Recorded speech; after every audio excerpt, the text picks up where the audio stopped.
Wait, let me ask you a quick question before I ask this question that's on the screen. Um, we saw this in the documentary. The colanders. Are your snack fighters on the colanders that you had before, or is it different No, type of no, no, colanders? they're not. Do we have calendars now in Yeah. terms of a training schedule? Yes, we do. So everybody sits at a table, and all the trainers and all the boxers for Demetrius Andrade for this last fight, we sit and we make out a calendar. And the reason is what we understand that others do not. Many boxers overtrain. They think grind and grind and grind some more, and it's all about grinding. But you have to have a proper ratio between the training load and the recovery interval.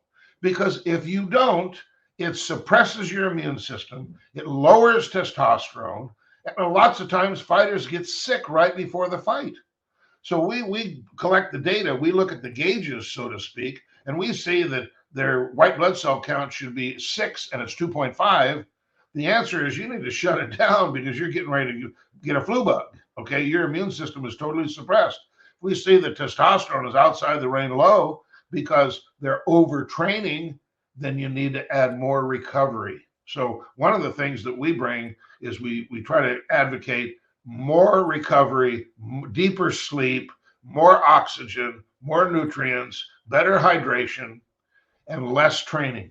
So you get the And the right product. ratio, you hit the sweet spot between the training load and the recovery interval. Now you're going to enhance performance. But it's The not, when you're sleeping, I'm grinding, and therefore I'm gonna outbeat you on fight night. It's complete bullshit. So the products that I saw some of the products that you sell, they do some of the resting uh, stuff and all Of that stuff, course, right? of course, All right, they're all designed, but all that information's on the website. If you want to read right. what they Got you, do, it's all there. got you. There, but there's no there there. There's no undetectable stuff. There's no intent to cheat. These athletes are clean. That's why I say the snack boxers are the cleanest fighters in the sport. Period. And show me that they're not. And where's the evidence? All this, oh, well, Terrence said that in addition to the snack programs, that he takes other stuff, must be undetectable. Why, I understand the suspicion because of my background, but I gave you a very simple answer today. That's the Yeah, you truth. did. But before today, Victor, and I'm one of the ones that was confused by him even saying certain things. I was still confused about that. So I'm glad you clarified, that Terrence part. is a good guy. Terrence is a loyal guy. Now, I'm going to say one more thing that I probably shouldn't say because I don't want to take any credit away from Terrence Crawford. But I know something that Errol Spence did before that fight that to me was extremely stupid. And that is he got to Las Vegas, and 7 days out from the fight, he decided that he was going to go run 5 miles at Mount Charles at an elevation of 8,000 feet. You should never, ever do that without what they call acclimation. They call it a dose of low oxygen because oxygen at 2,200 feet in Las Vegas might be 19%. But when you get up to 8,000 feet, it's probably 15 or 16%. You can develop what they call altitude sickness. So without acclimating, in other words, doing 2,500, 4,500, 6,500, 8,500, and doing exercise at low elevation, at high elevation or low oxygen, and gradually go up, you're going to get sick. It's going to hamper your performance. It's not going to be in your best interest to do that. Now, I work with a boxer. I'll tell you who he is, Brian Mendoza, who fought Tim Tszyu recently and knocked out the Towering Inferno. Okay, he's a snack fighter. He was tested for that fight. Okay, he was there with the group that ran with Terrence Crawford. When they got to the top, they all took a picture, and I talked to him, so I know exactly what they did. Okay, that was a big mistake in my opinion. Got you. So people are looking for what the fuck happened to Errol Spence. I just gave you a clue. Okay, Wow. he did something not so smart, in my opinion. It's all my opinion. Not to take away from Terrence, because Terrence is a great fighter. He's always been a great fighter. He was number one pound for pound before that fight, and he continues to be number one afterwards. So I'm just here to be a true speaker. Yep, got you. Tell you what I know, and hopefully this helps the fans kind of understand what the fuck happened to Errol Spence.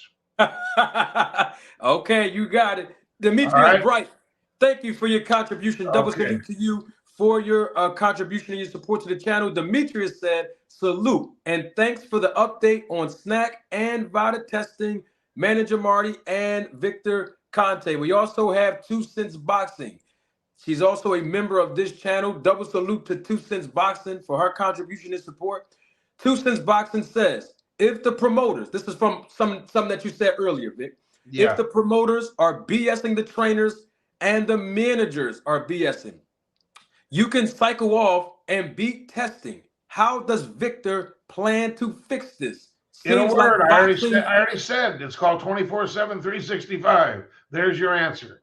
So Got listen, I got to go now. Let me say, Marty, you've been fun. I hope that all your viewers realize that I'm a true speaker and I tried to answer all of your questions to the best of my ability. I've got nothing to hide, period. Okay. I'm a happy camper. I live a successful life. I'm having fun, and I hope you and all your fans are too.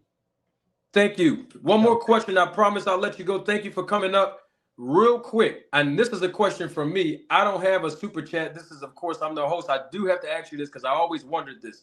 All of the top fighters that are with you, Devin Haney, Terrence Crawford, you mentioned Boo Boo, Andrade, of course, before he lost, Mendoza.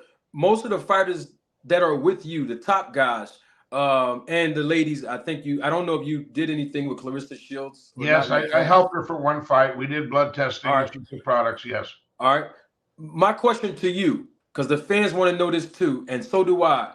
All of the fighters seem to come to you when most of them are undefeated. Some of them have been world champions. They're already doing good. What do they need to go to you for if they're already doing good in the first place? Have you ever heard of something called money? Oh, yes. You know what money is? Do you think people like money? Do you think people like sponsorships? Okay. So I provide a whole bunch of things, including money, to them. It's called sponsorship. Okay. Got you. So the stigma, whatever it is, whatever the price is that they have to pay, they feel that what they receive from me and my program is worth that stigma. And any people saying, Nonito Donaire in the very beginning took a lot of heat. And you know what his standard answer was? You've got a needle, I've got a vein. Test me anytime. I'm a clean athlete. So many headlines said, why is Nonito doing this? Why is Nonito doing this? Well, let's talk about 2012.